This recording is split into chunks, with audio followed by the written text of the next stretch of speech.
ಇದೊಂದು ಗೌರ್ಮೆಂಟ್ ಬಸ್ಸಲ್ಲಿ ನಡೆದಿರುವಂಥ ಘಟನೆ ಇದು. ಏನಂತ ಹೇಳಿದರೆ 2-3 ದಿವಸ ಆಯಿತು ಇದು ಸೋಷಿಯಲ್ ಮೀಡಿಯಾದಲ್ಲಿ ಭಾರಿ ವೈರಲ್ ಆಗ್ತಾ ಇದೆ. ಯಾಕೆ ಅಂತ ಹೇಳಿದರೆ ಇದು ಸಂಬಂಧಪಟ್ಟ ಅಧಿಕಾರಿಗಳು ಇದಕ್ಕೆ ರಿಯಾಕ್ಷನ್ ಕೊಟ್ಟಿದ್ದಾರಾ ಏನಂತ ನಮ್ಗೆ ಗೊತ್ತಿಲ್ಲ.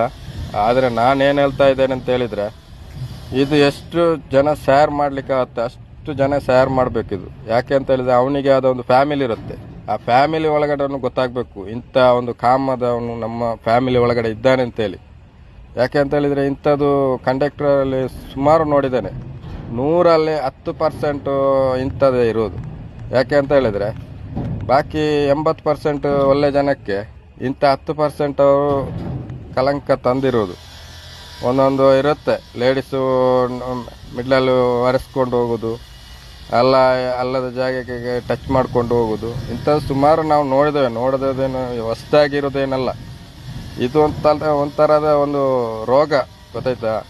ಈ ರೋಗವನ್ನು ಏನು ಮಾಡಬೇಕು ಅಂತ ಹೇಳಿದರೆ ಈ ಥರನೇ ಮಾಡಿ ಅದನ್ನು ಮುಗಿಸ್ಬೇಕು. ಇಂಥ ರೋಗ ಇದ್ದವರನ್ನು ತಂದು ಇಡಬಾರ್ದು. ಯಾಕೆ ಅಂತ ಹೇಳಿದರೆ ಇದು ಹಗಲು ಹೊರತೆಲ್ಲ ಆಗಿದ್ದು. ಇವ ನೈಟು ಸ್ಲೀಪರ್ ಬಸ್